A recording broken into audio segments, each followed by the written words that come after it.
साबुत सूख मिर्चों को पीसते वक्त अगर इसमें चंद कतरे सरसों का तेल शामिल किया जाए तो मिर्चें आसानी से पीस जाती हैं और इनका रंग भी गहरा हो जाता है। टमाटर का सूप बेहतर बनाने के लिए इसमें एक चुटकी पिसा हुआ खुश्क धनिया शामिल कर दें। अगर आप कहीं दिनों के लिए आलू महफूज करना चाहती हैं तो इसके साथ एक सेब भी रख दें, आलू खराब नहीं होंगे। हरे धनिए की चटनी ग़िज़ाइयत से भरपूर बनाना चाहते हैं तो इसमें सब सेब, कीनू, ब्लूबेरीज या कोई भी खट्टा फल शामिल कर दें। बच्चे आमतौर पर खस्ता चिप्स पसंद करते हैं, लिहाजा आलू के कतले काटने के बाद इन्हें नमक और थोड़ी सी फिटकरी मिले पानी में 20 मिनट के लिए भिगो दें और फिर पानी निचोड़कर फ्राई कर लें।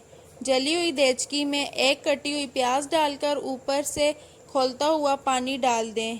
5 मिनट बाद बर्तन धोने वाले किसी पाउडर या साबुन से साफ कर लें, देचकी चमक जाएगी।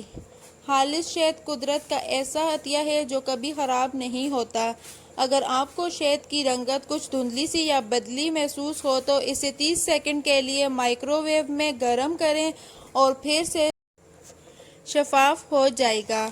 मेहनत से बनाए गए सूप में अगर नमक ज़्यादा हो जाए तो इसमें कच्चे आलू या सेब का टुकड़ा डालकर 10 मिनट तक हल्की आंच पर पकाएं। नमक का असर खासा कम हो जाएगा।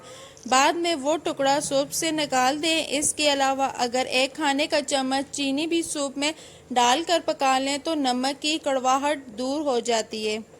सुर्ख मूली, गाजर या सेलेरी नरम पड़ जाएं तो इन्हें शीशे के प्याले में कच्चे आलू के साथ रखें और प्याला बर्फ के ठंडे पानी से भर दें। देखते ही देखते सब्जियां तरोताज़ा और क्रंची हो जाएंगी। अगर ब्राउन शुगर की गुठलियां बन जाएं तो जार में ताज़ा डबल रोटी या सेब का टुकड़ा रख दें, गुठलियां नहीं बनेगी। वैसे ब्राउन शुगर का जार अगर फ्रिज में रखा जाए तो भी इसमें गुठलियां नहीं बनती। मटन या बीफ जल्दी गलाने के लिए इसे पकाने से कम अज़ कम 2 घंटे पहले सिरके, लेमन जूस, अनानास जूस, टमाटर में मैरिनेटेड ज़रूर करें। वीडियो को लाइक करें, चैनल को सब्सक्राइब करें।